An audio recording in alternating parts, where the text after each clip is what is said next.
in one of the other promotions that you have worked in, or I would say maybe participated in before, it was called Pop-Up. FX. It's like you wrestled there, David Finlay, Dijak, and then, if I'm not mistaken, you were scheduled to face the Amazing Red. Yeah. Unfortunately, something happened just to show that. Yeah. What was Pop-Up in itself, and like, what was your experience like that? Papa was a whole different time. And like, what did you like? Do you know anything about Papa at all? Like, All I know, it was like these random shows that would get announced. It was these super fire cars. And it was like, yo, hold on, wait, this happened in where? Brooklyn? Like, yeah, Pop-Up was very interesting because, full transparency, that wasn't supposed to happen. So those brewery shows were supposed to be LPW shows. Okay. And you know, whatever things happen, you know, water under the bridge stuff happened. So it couldn't be with LPW at the time. So then it was shopped around a bit, you know, a few things happened, and then eventually Pop-Up was born just out of necessity for those shows. Okay. So I don't think Pop-Up's ever gonna be back. But yeah, it was an experience, to say the least. It was a lot going on. It was a lot, bro. what was the energy like at a Pop-Up show? The first one was really cool. So the first one, it was Gabe Kidd and Oni King. We had Giselle Shaw was there, Lindsay, JTG, David Finlay. That's why I wrestled David Finlay. And that was super cool, Halloween weekend. That was a very fun experience. I had a lot of fun that day. And I was doing a lot of running around, like, you know, helping put the whole thing together, which was very stressful for me. Me and Oni King. And it was cool, whatever. The November show was also super cool. It was a lot of stuff going on that weekend, so the crowd wasn't as big. But that card was super fire. I would love for people to see those matches on that show that day, because that was actually a really good show.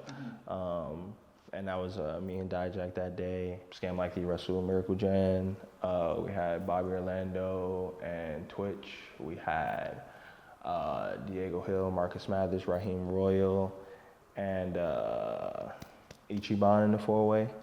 Again, a lot of good matches that happened that day. It was a very cool experience. I learned a lot about just the business of wrestling and you know, what goes on behind the scenes of the stuff, and you know, it was a really big learning experience. So you helped put the show together. Yeah. So all right. So full transparency, that was me and Oni Kings. So because it was supposed to be an LPW show, and like I said, so Afropunk thing, that was something that me and Oni King had went out and done. So at the beginning of last year, I was really trying to figure out a way to expand LPW and in ways that we can like grow as a brand, and you know, find ways where people would take us a little bit more seriously, because I feel like a lot of people at the time were like, oh, it's not streamed, no one knows about it, no one cares, it's a student show, like yada yada. And I really wanted it to be a place where, you know, people viewed it as a more serious product. So I had some ideas. I kind of wanted to like do like a Wrestle Open type of thing, where like we'd find another place, another small venue, that we could do like shows, hopefully once a month or twice a month if possible, whatever.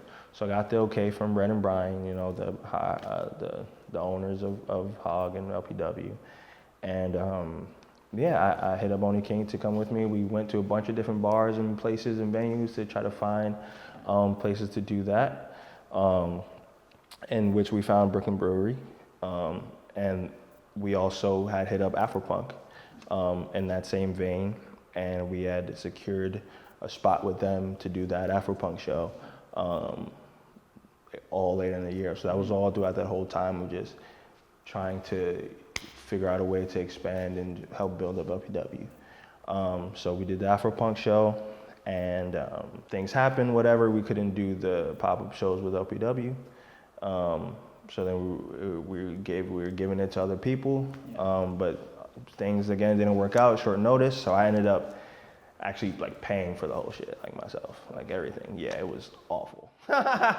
And a lot of people like workers or whatever, like found out and like whatever thought it was like a whole big thing or whatever. Like I never wanted to like do anything behind the scenes. Like I never wanted to run a show or anything like that, really.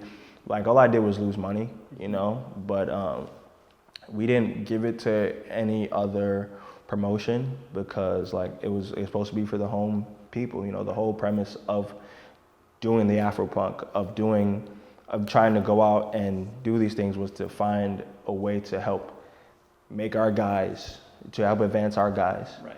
You know, and like help get a lot of the guys who are LPW. That's why a lot of LPW guys were on the card. And I wanted to have more, but you know, the ambulance is $125 an hour. So like I'm not, like I couldn't do much, but it was really just, that whole thing was just trying to find ways to give our guys a bigger platform to wrestle. So in that, you know, like, yeah, I paid for everything and shit like that. And me and Oni King did all the stuff for it. And like booked the cards and got everything we needed to do it. And a lot of people thought it was something else, so that it wasn't.